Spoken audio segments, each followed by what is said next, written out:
Tayong winter soup guys, ginawa na may kasamang buto-buto ng baboy. Ayan, ito yung ating winter soup. Ayan, timplahan lang natin. Kasi okay na siya guys, medyo malambot na siya. Ayan, lagyan na lang natin ng seasoning.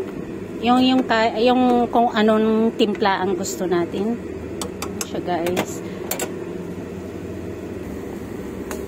So yun guys, ito yung ating soup for today. Masarap to siya guys.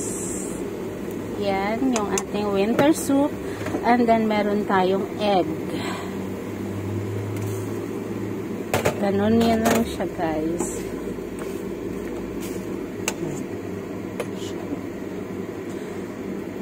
Ganon. Ganito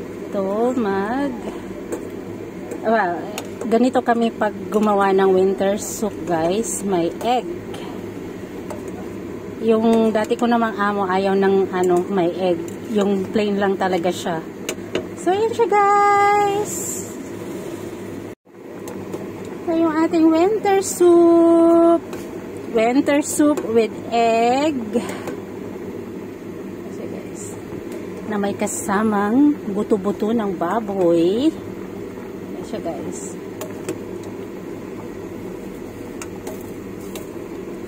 So, off na natin guys kasi mabilis lang yung egg. Ah, diba? Sarap.